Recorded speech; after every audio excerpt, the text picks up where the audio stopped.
देवेंद्र फडणवीस पंतप्रधान झाले तर आम्हाला आनंद आहे, पण 2034 पर्यंत नरेंद्र मोदी हेच पंतप्रधान राहतील. केंद्रीय मंत्री रामदास आठवले यांचे भाकीत. तर उद्धव ठाकरे यांनी आता रामरक्षा आंदोलन करण्याऐवजी शिवसेना बचाव आंदोलन करावे आणि अयोध्येच्या रामाला आणखीन आमदार फुटू नयेत यासाठी साकडे घालावे. आठवलेंचा उद्धव ठाकरेंना चिमटा. देवेंद्र फडणवीस हे आगामी काळात पंतप्रधान होतील म्हणून ऑपरेशन टायगर करून शिंदेची ताकद वाढवून ती भविष्यात अमित शहा यांच्यासाठी वापरली जावी अशी तजवीज करण्यात आली असल्याने शक्यता उद्धव ठाकरे यांनी व्यक्त केली होती. त्याला प्रत्युत्तर देताना केंद्रीय सामाजिक न्याय राज्यमंत्री रामदास आठवले सांगलीत पत्रकार परिषदेत म्हणाले की देवेंद्र फडणवीस जय पंतप्रधान झाले तर आम्हाला आनंद आहे, पण 2034 पर्यंत नरेंद्र मोदी हेच पंतप्रधान राहतील असे भाकीत केले. तसेच उद्धव ठाकरे यांनी आता रामरक्षा आंदोलन करण्याऐवजी शिवसेना बचाव आंदोलन करावे आणि आणखी आमदार फुटू नयेत म्हणून अयोध्येच्या रामाला साकडे घालावे असा टोला त्यांनी लगावला आहे. महाराष्ट्र सरकारचं हे शेवटचं अधिवेशन म्हणणारे आदित्य ठाकरे यांचीच ही शेवटची आमदारकी आणि अधिवेशन असल्याची टीका केंद्रीय राज्यमंत्री रामदास आठवले यांनी आदित्य ठाकरे यांच्यावर केली. आदित्य ठाकरे पुन्हा आमदार बनणार नाहीत असं सांगून आदित्य ठाकरे आमच्यामुळे निवडून आले आहेत आणि आता त्या जागेवर सचिन अहिर हे उभे राहतील असं रामदास आठवले यांनी म्हटलं आहे. पेपरफुटीवर सरकारने नवीन कायदा करावा, पुन्हा अशा प्रकारची हिंमत होणार नाही असं मत त्यांनी व्यक्त केलं आहे. राम मंदिर ट्रस्टमधील पैशाची चोरी ही गंभीर बाब, तशी दुर्दैवी.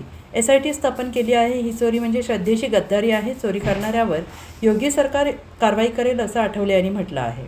नाही, देवेंद्र फडणवीस किंवा कोणाच्या नावाची चर्चा असेलही, पण मला असं वाटतं की नरेंद्र मोदीजी हे 29पर्यंत प्रधानमंत्री राहणारच आहेत आणि 29 नंतरही ते 5 वर्ष प्रधानमंत्री राहतील, कारण त्यांची तब्येत अत्यंत मजबूत आहे. त्यांचं वय जरी वाढलेलं असलं तरी योगा करणं आणि ते अत्यंत ॲक्टिव्ह असणारे किंवा शरीराने सुदृढ असणारे असे ते प्रधानमंत्री आहेत.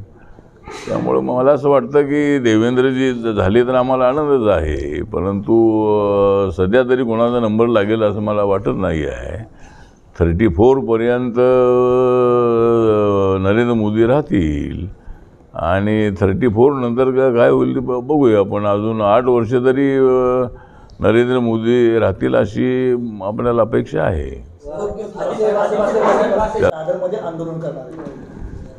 मला वाटतं की उद्धव ठाकरे रामरक्षा आंदोलन करतायत म्हणजे आणि आपला शिवसेना रक्षा आंदोलन केलं पाहिजे. म्हणजे शिवसेनेमध्ये जी फूट होती आहे ती फुटू नये यासाठी त्यांनी असं आंदोलन केलं पाहिजे. पण ठीक आहे, त्या आता रामरक्षा आंदोलन करण्याचा त्यांना अधिकार आहे. लोकशाहीमध्ये प्रत्येकाला तो अधिकार आहे आणि जे काय घोटाळा झालेला आहे हे सगळ्यांच्या समोर आहे. त्यामुळं त्यांना जर आंदोलन करायचं असेल त्यांना करण्याचा अधिकार आहे, पण रामरक्षा आंदोलन करून काय होणार नाही आहे. परंतु एक पॉलिटिकल इश्यू म्हणून ते आंदोलन करतायत आणि आता ते अयोध्येला चाललेले आहेत. त्याने अयोध्येला जावं आणि रामाकडं त्यांनी साकडं घालावं आणि आता आहे की आमदार फुटू नये अशा पद्धतीची मागणी तिथं करावी त्यांनी.